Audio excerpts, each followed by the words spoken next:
30초까지 푸시고 다 풀면 얘기하세요.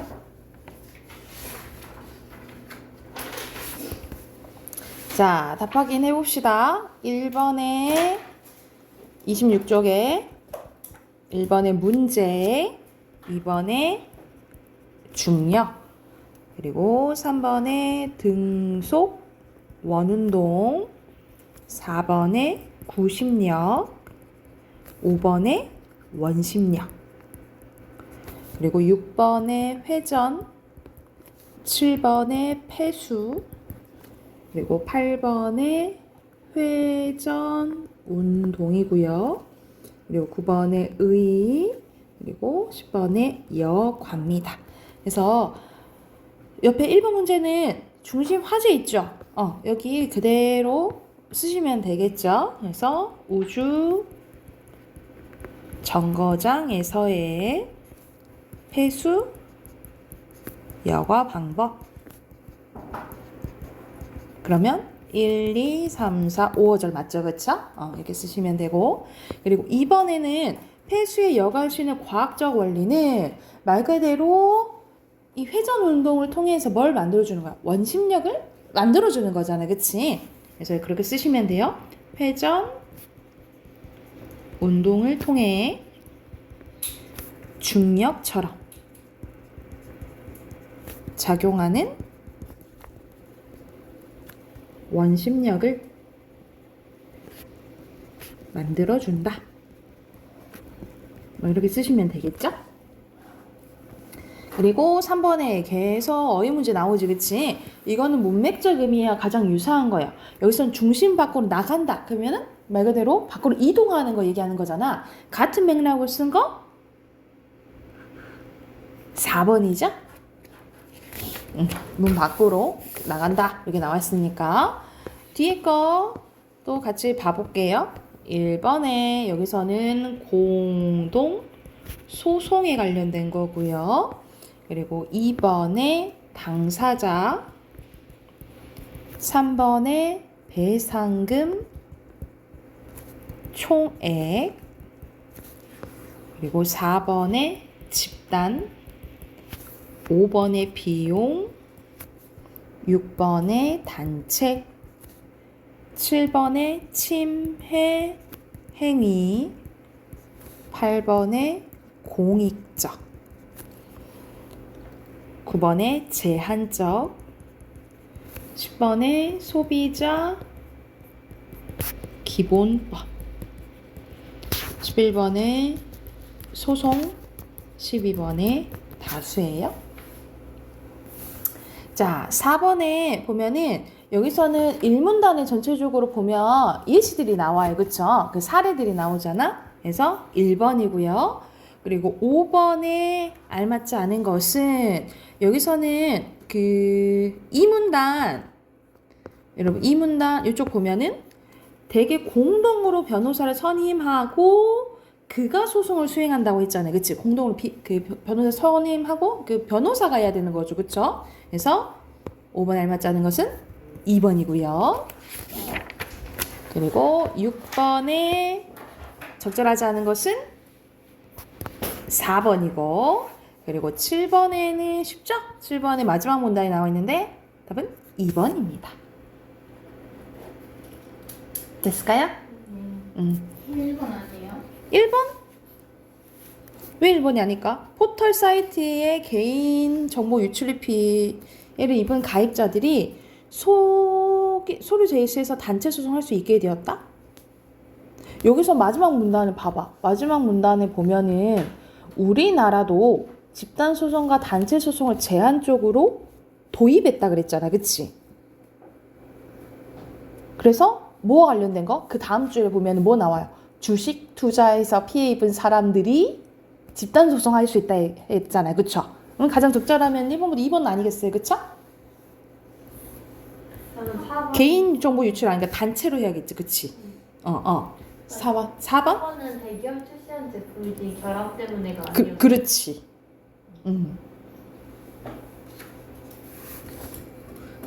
세소송도 도입되었잖아.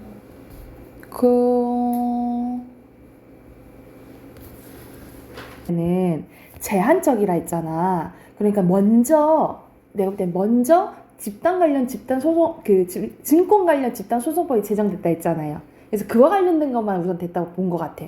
그다음 그 이후에 단체 소송도 도입됐다 했잖아요. 그치? 그래서 소비자기본법이랑 개인정보보호법이 규정됐다 했으니까 그 앞에다 해당되는 것만 한 것 같아. 이게 되게 그러면 맞잖아요. 그쵸? 네. 됐을까요? 오케이. 문학 꺼내볼게요. 오늘 문학 고전 소설의 특징입니다. 우리가 문학 계속 하고 있는데 시, 소설 했고 그리고 저번 시간에 한 게 뭐예요? 극과 수필 했었죠. 그쵸? 근데 이게 원래 더 앞에 부분 나와 있었는데 맨 마지막에 나와 있네요. 고전 소설 오늘 한 2장 해볼게요. 2장 하고 나머지는 우리 수요일 날 할게.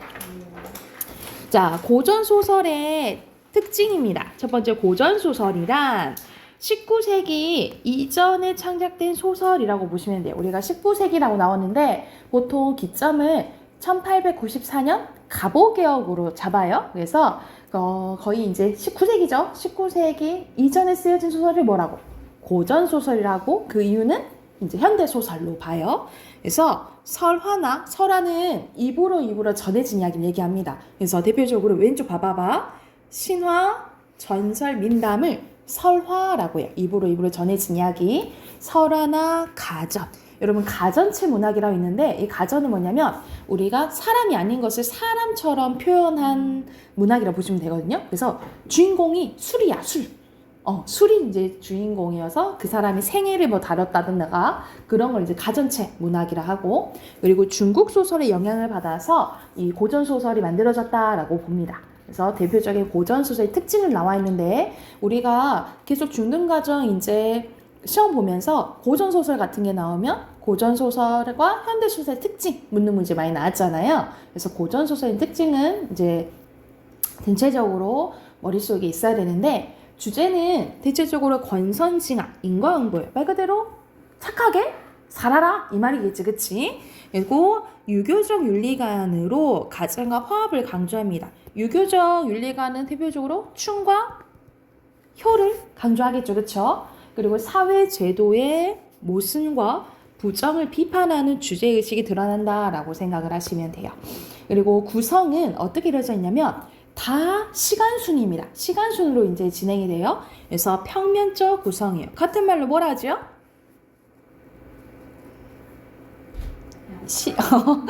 시간순이야, 순. 순행적 구성. 같은 말로 순행적 구성 써놓으시면 되고요. 그리고 보통 영웅소설에서 나오는데 인물이 태어났을 때부터 죽을 때까지를 다뤄요. 그래서 주인공의 출생, 성장, 고난의 극복, 그리고 성취의 과정, 시간수에 따라 그려지는 것을 일대기적 구성이라고 합니다. 그리고 환문 구성이라는 게 나오는데 우리 저번 시간에 환문 구조 뭐 이렇게 했었어요. 말 그대로 첫 번째 현실에서 진행이 되다가 꿈을 꿉니다. 그리고 꿈에서 다시 깨어나는 구조예요. 그래서 이 꿈이 실제 이제 말하고자 하는 주제가 담겨져 있다라고 보시면 되겠죠. 그래서 이거는 전체적으로 무슨 구성이라 했죠? 그렇지. 액자식 구성입니다. 액자식 구성으로 이루어져 있다라고 보시면 되고 적강, 여기 별표 쳐놓을게요. 적강이라는 단어가 이제 자주 나올 거예요. 고전소설 읽으면서. 이 적강이라는 건 뭐냐면, 주인공이 사실 이 지상계 인간 세상 사람이 아니었어. 사실 천상계 사람이었던 거야. 근데 천상계 사람이었는데, 하늘나라에 살았었는데, 거기서 죄를 지어가지고, 인간 세상으로 벌을 받으러 왔다, 귀양 왔다, 이렇게 보는 것을 적강구조라고 합니다. 그래서 여기서도 나와 있죠. 천상계 인물이 죄를 짓고 인간 세상을 내려오거나 죄값을 치른 후 다시 천상계로 올라가는 구조입니다. 그래서 천상계 인간 세상 이렇게 나와 있잖아. 자, 그러면 이거는 어떻게 보는 거냐면 세계가 이렇게 지상계, 천상계 나눠져 있다라고 보는 거야. 그래서 이러한 것을 이원론적 세계관이라고 합니다. 그러니까 세계를 두 가지로 보는 거죠. 그래서 이원론적 세계관 써놓으시면 되고요. 그리고 대체적으로 행복한 결말입니다. 다 그런 건 아닌데 거의 다 행복한 결말이다 라고 보시면 되고요. 인물은 한번 성격이 정해지면 잘 안 변해요. 우리가 흥부, 놀부 생각해봐. 흥부는 계속 착하고 놀부는 계속 못된 거야, 그치? 그래서 성격 변화가 없으면 평면적 인물이라고 하고, 또 뭘 추가적으로 썼느냐면 우리가 효녀하면 누가 생각나요? 심청이, 그렇지. 그리고 지조절기를 지킨 연려하면은 춘향이잖아요. 그래서 어떤 사회계층을 대표한다. 그러면 전형적 인물이라고 보시면 됩니다. 전형적 인물은 뭐 간단하게 어떤 사회 집단, 뭐 사회 계층을 대표한다. 뭐 이렇게 생각하시면 되겠죠. 그리고 모든 게 완벽해. 그걸 제자가인형 주인공이라고 해요. 그래서 이런 완벽한 인물들이 많이 나온다라고 보시면 되고요. 사건은 어떻게 진행되냐면 우리가 요즘 뭐 드라마나 소설 보면은 스토리가 탄탄하다고 하잖아. 어떤 일이 일어났기 때문에 그 다음 사건이 일어났다라고 보면서 이로써 이렇게 됐구나 라고 우리가 느끼는 게 개연성이라고 해요. 어떤 사건 때문에 어떤 사건이 일어나고 이런 것을 개연적이라고 하는데 이때는 예전에는 조금 그 스토리가 탄탄하지 못했다라는 거죠. 그래서 대체적으로 우연적으로 일어난다라고 보시면 돼요. 그래서 뭐 남녀 주인공이 헤어졌는데 갑자기 길 가다가 만난다거나 뭐 이렇게 생각하시면 되겠죠. 그리고 말도 안 되는 일들이 일어나요. 비현실적인데 같은 말로 전기적이라고 기억하시면 됩니다. 대표적으로 홍길동전 생각하면 홍길동이 동해번쩍 서해번쩍 한다 하잖아. 그리고 막 분신술 써가지고 막 8명이 나타나고 막 이러잖아요. 말도 안 되지. 그래서 그 부분이 비현실적인 요소, 같은 말로 전기적 요소라고 기억을 해두시면 돼요.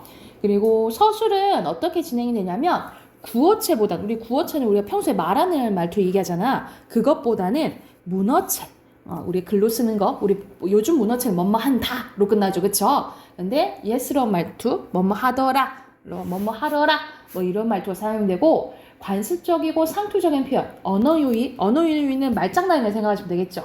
뭐 과장, 해학적인 표현이 나타나고요.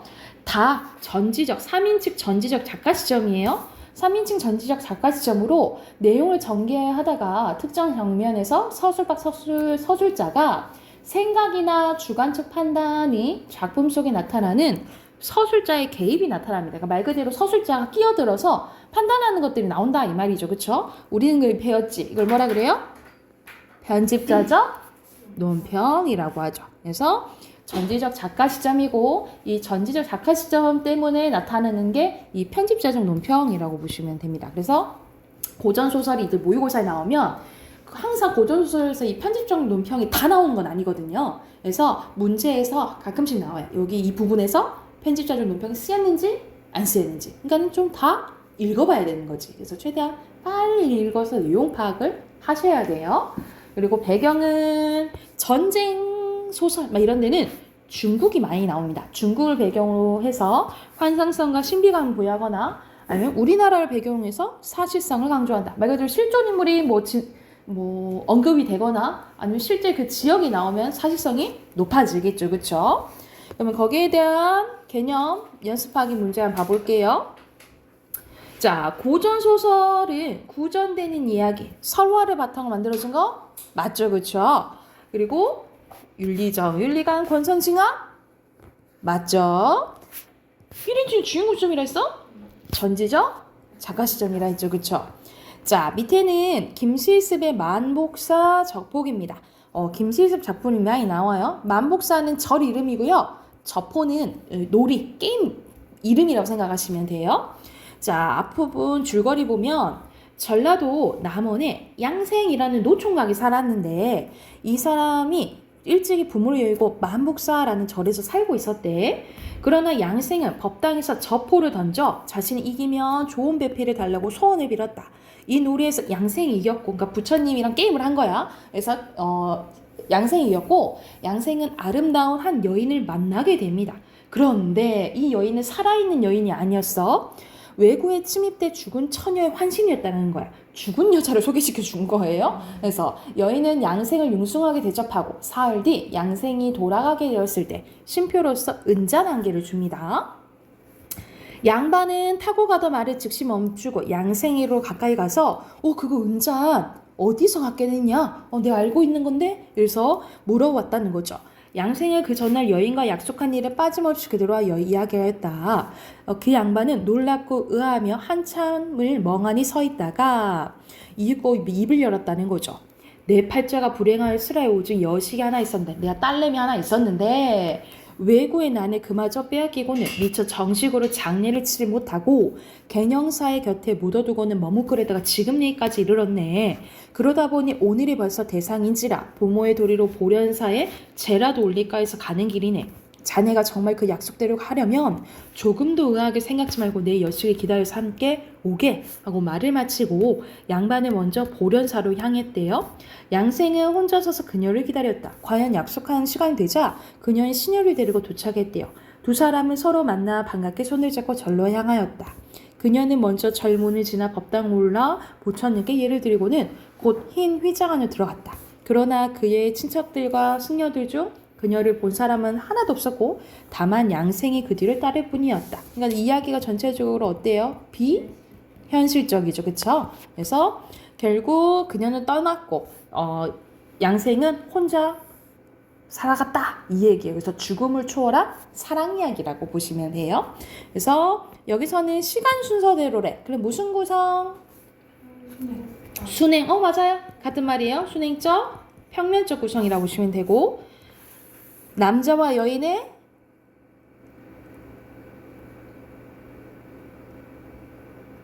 사랑 맞아요. 사랑을 형상화했고요. 그리고 비현실적인 거 같은 말로 뭐라 그랬지?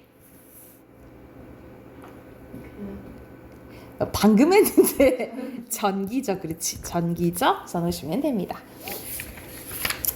자, 뒤로 넘겨서 한 장 더 해볼게요. 자, 고전 소설의 종류가 나옵니다. 말 그대로 예전에 이제 쓰여진 소설이다 보니까 한글로 된 것도 있긴 하지만 한문 소설이 많아요. 그래서 한문 소설이 전기 한문 소설에는요 설화적 단순성을 지향하고 여기서 벗어나려고 했다 이 말이야. 허구성을 갖추고 형식과 발전을 내용을 발전시켰고요. 제자가 인형 인물이 작품의 주인공 등장하여 전기적 말도 안 되는 일들이 많이 나타나고 그리고 작품 속에 한시가 많이 등장합니다. 그러니까는 소설 중간에 시를 집어넣는 거예요. 우리가 이 시의 효과를 묻는 문제가 가끔 나오거든요. 그래서 서술형으로 묻는 문제들이 나와요. 그래서 예를 들어서 내용적으로 어떤 역할을 하는지 아니면 형식적으로 어떤 역할을 하는지 이렇게 묻는데 보통 내용적으로는 인물의 심리를 좀 함축적으로 담는 효과가 있다라고 보시면 돼요. 그래서 인물의 정서를 드러내는 효과가 있고요.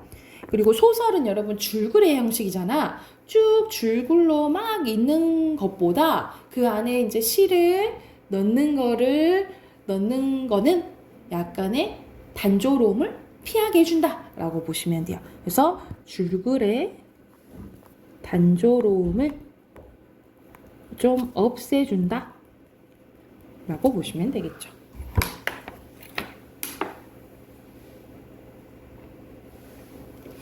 됐나요? 그리고 후기 한문소설은요 지식인으로서의 사회적 책임을 자각한 실학자들에 의해서 사회 모습을 비판하는 작품들이 나옵니다. 그래서 우리가 대표적인 실학자가 우리 박지원이죠. 실학사상을 말 그대로 거칠해하는 것보다는 우리 먹고 사는 게 먼저 우선인 거야. 그걸 한 다음에 그 다음에 예법이나 형식이나 그런 걸 지켜라 라고 하는 거예요.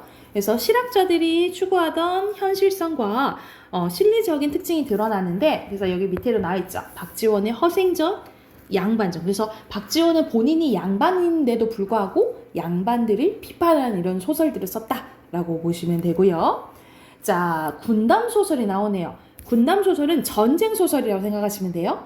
뛰어난 주인공이 전쟁에서 활약하여 위기에 빠진 나라를 구하고 왕에게 충성을 다하는 내용이 주로 나옵니다. 그래서 선과 악의 대립이 뚜렷하고 충과 의라는 유교적 가치관과 권선징악의 주제를 전달한다라고 보시면 되고 이 군담소설과 함께 나타나는 게 영웅소설이에요. 왜냐하면 영웅이 되려면 보통 위험에서 구해줘야 되잖아, 그치? 그래서 보통 전쟁에서 이겼을 때 이 영웅이 빛을 발하는 거죠. 주인공의 영웅적 삶이나 활약을 그린 소설로 주인공의 기이한 출생, 비범한 능력, 시련을 극복하는 과정을 보여주는 서사 구조입니다. 그래서 조선 후기에는 여성을 주인공으로 하는 영웅소설이 드러나요. 왜냐면 보통 전쟁은 누가 해요? 남자가 하지, 그치? 그래서 전쟁을 우리는 이긴 전쟁도 있지만, 막은 전쟁도 있지만, 진 전쟁도 있잖아요. 그래서 그때 이제 조금 남성을 비판하는 내용으로 이제 여성 영웅을 등장시켰다. 이렇게도 봐요. 그리고 추가적으로 필기해 놓을 게 영웅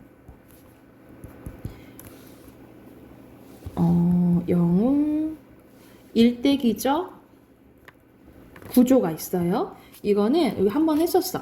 이거는 주몽신화에서 온 건데, 자, 이 주몽신화에서 온 것을 기반으로 구조가 총 7단계로 나뉘어집니다. 그래서 총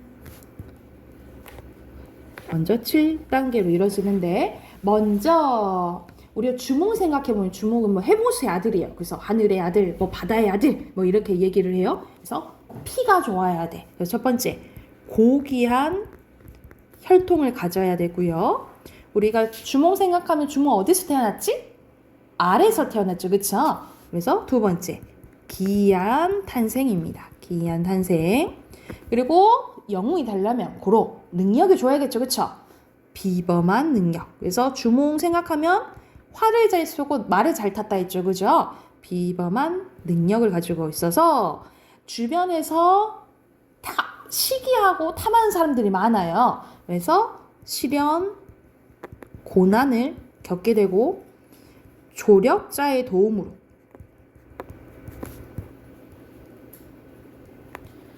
극복을 하는데 또 시련, 고난이 와요.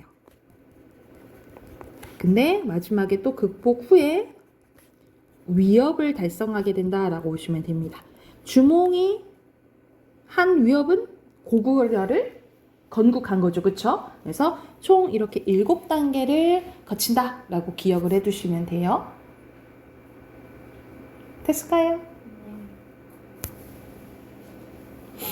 자, 그리고 밑에는 애정소설, 말 그대로 사랑 이야기라고 생각을 하시면 되고요. 그리고 가정소설, 가정소설은 말 그대로 가족 내에서 일어난 이야기인데, 여기 보면은 예시로 뭐 사신안전기 나오죠, 그쵸? 자, 사신안전기는 이때 배경이 숙종 때입니다. 우리가 숙종이 나라를 정치를 잘했다고 해요. 왕 노릇을 잘했는데, 문제는 여자 문제가 복잡했어. 여자한테 조금 휘말렸어요. 그래서 이때 인현왕후와 장희빈 이야기 아시죠? 장희빈이 있었는데, 이 이야기를 빗댄 이야기가 이제 사신안전기라고 보시면 돼요. 그래서 인현왕후에 해당되는 사람이 사시고, 이 첩이 교씨가 들어오거든요. 그래서 이제 교씨가 말 그대로 교활하게 이제 사시 남편을 이제 조종하는 거지. 그래서 그랬다가 결국 다시 깨닫고 사시한테 돌아간 이야기입니다. 그래서 여기서 하고 싶은 말은 본처한테 잘해라, 이야기를 생각하시면 돼요. 그리고 몽유소설은 아까 우리 환문구조 했었잖아요, 그치? 꿈 이야기가 나오면 몽유소설이라고 생각하시면 돼요. 그래서 여기서 나왔죠? 현실에서 꿈속에 갔다가 다시 현실로 돌아오는 무슨 구조가 나타난다? 액자식 구조가 나타난다 라고 기억을 해두시면 되겠죠. 오른쪽 가볼게요. 오른쪽에는 홍계월전이라는, 이거는 여성 영웅 소설입니다. 여성 영웅 소설이에요. 홍계월이 이제 여자야. 앞부분 줄거리 봐보면, 부모를 잃은 계월은 여공에게 구출된 후 이름을 평국이라 고치고 남장을 하게 됩니다. 왜냐면 조선시대 우리 생각하면 여자가 이제 살아가기 힘들잖아요, 그치? 그래서 남장을 해요. 그래서 여공의 아들 보국과 한 스승 밑에서 함께 학문을 배워 과거를 급제하게 됩니다. 나라에 큰 반란이 일어나자 계월은 원수, 보국은 부원수가 돼요. 말 그대로 봐봐, 여기서는 계월이 원수고 보국이 부원수잖아. 그만큼 계월이 더 능력이 뛰어난 거야. 이를 평정하여 계월은 잃었던 부모를 찾게 됩니다. 그 후 계월이 병이 나자 황제는 어이를 보내게 치료하게 되는데, 어이는 계월이 여자일 가능성이 있다고 황제에게 아뢰입니다.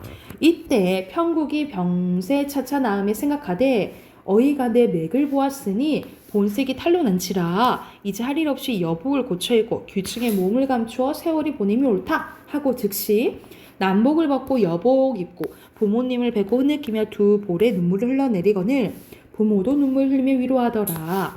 개월 비가 마여 오는 거동은 추고월 연합꽃이 새우는을 머금은 듯하고 비유법 나왔네.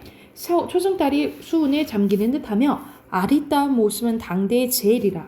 이때 개월이 황제께 상소를 올렸거늘 그 상이 보시니 황제께서 보시니 한림학사 겸 대원수 좌승상 정추 평국은 머리가 땅에 닿도록 거듭 자르며 아래옵니다. 신첩이 5세 이전에 장사랑 별난의 부모를 잃었고 도적 맹기를 만나 수중고원이 되올 적에 여공을 만나서 여공 덕에 살아났사오매 일념에 생각하온즉 여자의 행세를 하여서는 규중에 늙어 부모의 골을 찾지 못함이 되었고 여자 행실을 버리고 남자의 복색을 하와 황상을 소욕이 없고 조정이 들었사오니 신첩의 죄 죽어도 아깝지 않으며 큰 벌 각오하고 있기에 유지와 인수를 올리옵나이다. 임금을 속인 큰 죄를 빨리 처벌해 주십시오 하였거늘 천자 그를 보시고 용상을 치우며 좌우 돌아보면서 평국을 누가 여자로 보았으리요 고금이 없는 일이로다. 비록 세상은 넓으나 문무겸전하고 갈충보국하여 충효상장 기재는 남자라도 믿지 못하리로다. 그러기엔 일을 너무 잘했다 이 말이지, 그치? 그래서 비록 여자나 벼슬을 어찌 거두리요 하면서 여기서는 이제 임금이 이제 개월이를 용서해주는 장면이 나오는 거죠, 그쵸? 그래서 여기서는 영웅 소설이라 했지, 그치? 빈칸 영웅. 그리고 누가 구해줬다 했어요? 여공, 그치? 여공이 도와줬다 했고. 유교적 가치관, 전쟁, 군담 소설 맞고요. 그리고 벼슬을 거두지 않았다 했잖아요, 그치? 그걸 통해서 한계가 늘어나는 거야? 한계가 아니죠, 그쵸? X입니다. 그리고 밑에 무슨 혈통? 고귀한, 그렇지, 고귀한 혈통. 그리고 비범한 능력. 그리고 여기서 가족과 헤어졌고 성인이 된 이후에 또 위기를 맞아서 결국 극복하고 뭐 달성? 위협 달성입니다. 이거 됐을까요? 오늘 여기까지 하고 문학은 나머지는 수요일날 마무리할게요. 수요일날 하면 딱 그때까지 딱 끝날 것 같아요. 문법 꺼내봅시다. 문법 숙제 있었는데. 네. 가위 안 했다. 맞아야겠다. 기다려야겠다. 나는 맞아야겠다는 줄 알았어. 확인해 봅시다. 자, 1번에 알맞지 않은 것은 3번. 이거는 혼잣말이죠, 거의. 그치? 그리고 2번에, 이런 봐봐. 여기서는 그 높임 표현을 알 수 있는 거 표시하시면 돼요. 모시고와 갔어요야. 그치? 그러면 모시다는 객체 높임, 갔어요. 이거는 상대 높임이에요. 그래서 1번. 그리고 3번도 마찬가지야. 3번 보면은 어머니, 아버지께서 할아버지께 선물을 드리러 큰댁에 가시었어요. 쉬었어요. 이렇게 쓰였지, 그치? 그럼 봐봐. 주체 높임은 누굴 아버지 높였죠, 그쵸? 그치? 그리고 객체 높임은 할아버지 높인 거죠, 그쵸? 그리고 누구한테 말하는 거야? 할머니한테, 어머니한테. 그래서 가시었어 요 쓰지. 1번이죠. 그리고 4번 가볼게요. 자, 마지막 봐보면 가는 상대를 높이고요. 객체를 높인 거래요. 그러면 우선 객체 높인 거 먼저 찾으면 되겠지, 그치? 깨나 뭐 들어가면 됐다 해서 특수어휘. 들이다, 모시다, 뵙다, 여쭙다. 이거 4가지 기억하시라 했어요. 없죠? 여기 있고 여기 있다, 그치? 없죠? 없죠? 그러면 2번 아니면 3번이네, 그치? 근데 상대를 높여야 되죠. 갖다 드려는 낮추는 거잖아, 그치? 맞습니다죠? 2번이에요. 그리고 객체 높임이 아닌 것은 들이다, 뵙다, 모시다, 꽤 편찮으시다는 주체 높임이에요. 5번입니다.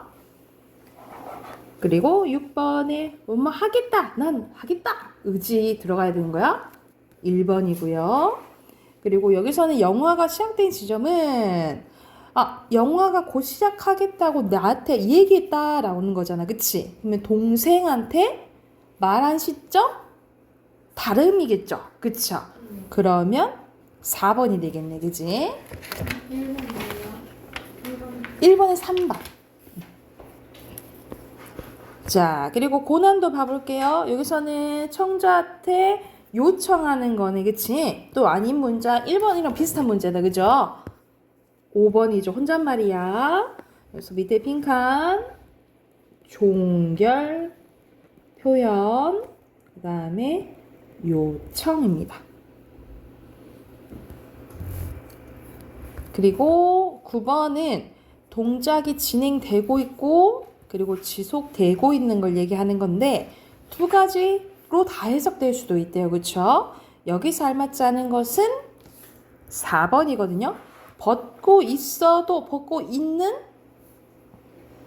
것은 B에 해당되겠지. 그치? C가 아니고. 그쵸? 밑에 빈칸 진행 지속이에요. 그리고 여기도 빈칸 먼저 바로 넣어 볼게요. 높임 법 그리고 단어 한자 그 다음에 서열 친분 그리고 격식성 쓰시면 되고요. 그 다음에 친분 격식 쓰시면 됩니다. 됐나요? 그러면 여기서는 나이와 연세 그래서 고유어와 한자어가 비슷한 거야. 여기서는 맞고 한자 아니죠? 한자 아니죠? 그치? 그래도 이거는 높이는 게 아니잖아. 그치? 그럼 1, 2번 중에 하는 것 같다. 그쵸? 그리고 생일과 생신일처럼 높임의 정도가 차이 나야 된대. 그죠? 그리고 밥과 진지처럼도 높임의 정도가 다른 게 있다라는 거죠. 그러면 여기서 1, 2번 중에 뭘까? 2번이 더 가깝겠죠? 그리고 11번에 알맞지 않은 거 3번? 다음 3번 봐볼까요? 같은 상대라도 대화상에 따라서 미안하다와 죄송하다를 바꿔줄 수 있겠군. 미안해요 가능? 죄송해요 가능이지. 그치? 그럼 맞네?